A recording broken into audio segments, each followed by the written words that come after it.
Oh man, folks, do I have a product for you. For just $300, you can own the one accessory that truly does it all. It clears out your end of the bar. It gets you a better table at any restaurant because the people at the next one ask to move. Strangers whisper about you instead of talking to you. And the gym, it empties out around you when you walk in and all the burpees stop. Your own friends are giving you the ocular pat down, just like Mac at Patty's Pub, before they tell you anything real. And awesomely, this comes in great styles. It charges in its own little case, and it pairs seamlessly with, well, being uninvited from things. I'm talking, of course, about Meta's Ray-Ban smart glasses, which the internet has officially nicknamed the pervert glasses. And the wearers are being dubbed glassholes. Those aren't my nicknames. Those are from the internet, and I totally trust everything I read on the internet.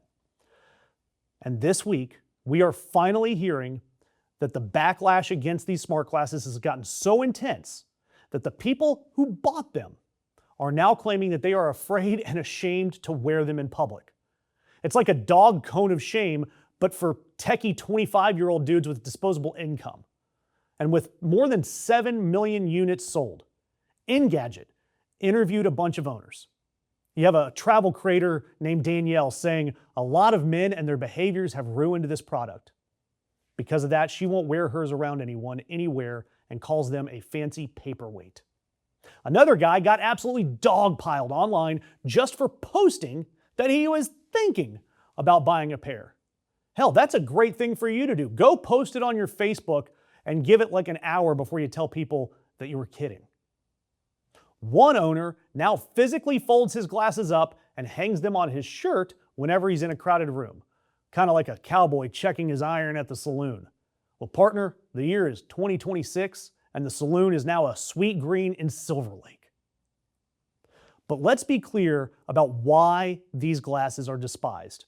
Because it starts with influencers, mostly men, who've been using these things to covertly film themselves approaching women who had no idea that they were being recorded. And then they posted online for content. And then some went even further, trying to extort the people they filmed.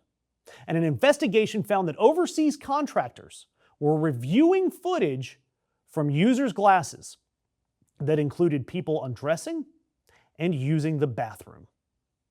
People who never knew there was a camera rolling. Yes, there is a real harm being done here.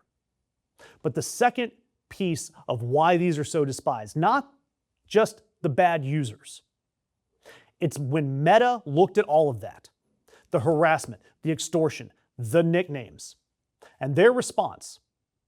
You know what would fix this? Knowing strangers' names. Yep, they are developing a facial recognition feature called Name Tag. Point your face at a person and find out who they are. And rightfully so, 75 civil liberties groups, the ACLU, the Electronic Frontier Foundation, GLAAD, they all signed a letter demanding Meta kill it, warning that this is a gift to stalkers, scammers, abusers, and federal agents in a country where masked ICE agents are already running face scans on street corners. And Meta wants to hand that same power to every creep in America through some frickin' sunglasses. So let me ask you guys, what do you do when you show up somewhere and notice someone is approaching you with those camera glasses on? What's the move? Do you say something? Do you change tables? Do you hold up the menu like you're dodging paparazzi? I genuinely don't know the etiquette here. And the beautiful thing is, nobody does. We are all improvising.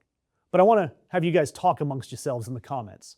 And yes, I do know that in the United States, anywhere that there's no reasonable expectation of privacy, you're allowed to record.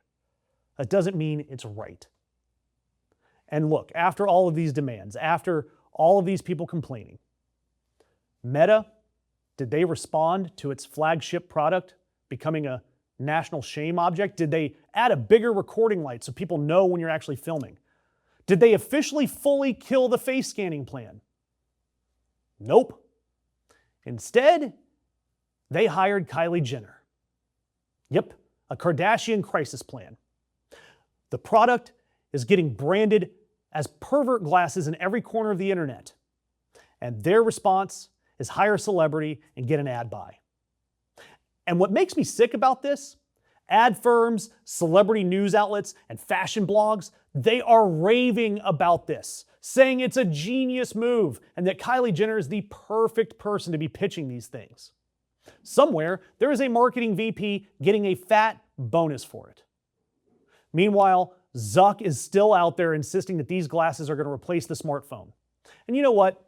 So I don't sound like the old man shaking his fist, they might. But I personally think that they're going to do it the same way that the Hindenburg replaced cruise ships. And can you imagine a Carnival cruise in a dirigible?